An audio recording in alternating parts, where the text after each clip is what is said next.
भारतीय न्यायव्यवस्थेच्या इतिहासात एक नवीन अध्याय लिहिला गेलाय। न्यायमूर्ती भूषण रामकृष्ण गवई यांनी भारताचे 52वे सरन्यायाधीश म्हणून शपथ घेतली।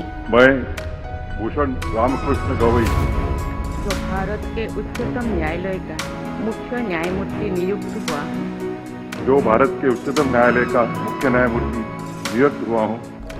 त्यांची ही नियुक्ती अनेक कारणांनी ऐतिहासिक ठरते। ते केवळ पहिल्यांदाच बौद्ध समाजातून आलेले सरन्यायाधीश नाहीत, तर दुसरे दलित न्यायमूर्ती म्हणून सर्वोच्च न्यायालयाचं नेतृत्व करीत आहेत। भूषण गवई यांचा जन्म 24 नोव्हेंबर 1960 साली महाराष्ट्रातील अमरावती शहरात झाला।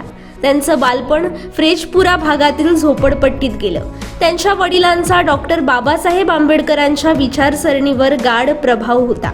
ते रिपब्लिकन पार्टी ऑफ इंडियाचे संस्थापक होते। त्यांनी विविध राज्यात राज्यपाल म्हणूनही जबाबदारी सांभाळली होती। सामाजिक न्यायासाठी लढणाऱ्या कुटुंबातून आलेल्या भूषण गवई यांनी नागपूर विद्यापीठातून BA आणि LLB केल्यानंतर 1985 मध्ये वकिली सुरू केली।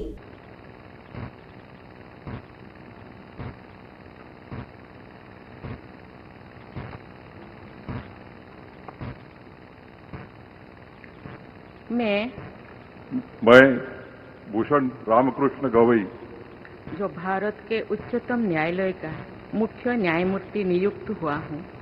जो भारत के उच्चतम न्यायालय का मुख्य न्यायमूर्ति नियुक्त हुआ हूँ। सत्यनिष्ठा से प्रतिज्ञा करता हूँ सत्यनिष्ठा से प्रतिज्ञा करता हूँ कि मैं विधि द्वारा स्थापित भारत के संविधान के प्रति मैं विधि द्वारा स्थापित भारत के संविधान के प्रति सच्ची श्रद्धा और निष्ठा रखूंगा। सच्ची श्रद्धा और निष्ठा रखूंगा। मैं भारत की प्रभुता और अखंडता अक्षुण्ण रखूंगा।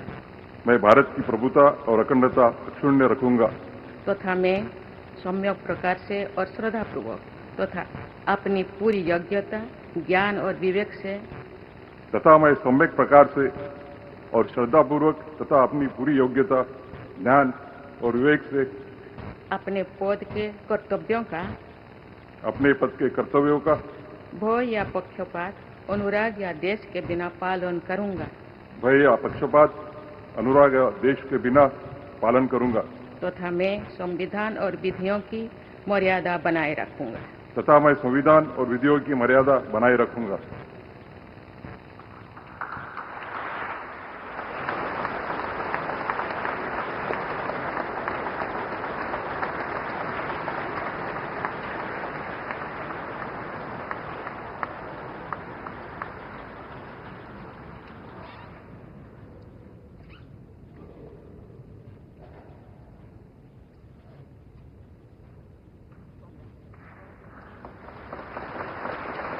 त्यांची वकिलीची कारकीर्द मुंबई उच्च न्यायालयात सुरू झाली। काही काळ मुंबईत काम केल्यानंतर त्यांनी नागपूर खंडपीठात स्वतःची स्वतंत्र प्रॅक्टिस सुरू केली। घटनात्मक आणि प्रशासकीय कायद्यात त्यांना विशेष प्रावीण्य प्राप्त झालं। सरकारी वकील, विशेष सरकारी अभियोक्ता अशा विविध पदांवर त्यांनी कामे केली। 2003 मध्ये त्यांची मुंबई उच्च न्यायालयात न्यायाधीश म्हणून नियुक्ती झाली। त्यानंतर 2019 मध्ये सर्वोच्च न्यायालयात न्यायमूर्ती म्हणून त्यांची वर्णी लागली। गवई यांनी अनेक ऐतिहासिक आणि संवेदनशील खटल्यांवर निर्णय दिले आहेत। काश्मीरमधील अनुच्छेद 370 हटवण्याचा निर्णय असो की नोटाबंदीबाबतचा युक्तिवाद, तसेच निवडणूक निधीबाबतची इलेक्टोरल बॉन्ड योजना असंविधानिक त्यांनी ठरवली। झोपडपट्टीतून सर्वोच्च न्यायालयापर्यंत पोहोचलेले एक निष्ठावंत न्यायमूर्ती म्हणून भूषण गवईंचा प्रवास आहे, ज्यांनी संघर्ष, अभ्यास आणि मूल्यांच्या जोरावर देशाच्या सर्वोच्च पदावर मजल मारली आहे। त्यामुळे समस्त महाराष्ट्रवासियांना त्यांचा अभिमान आहे।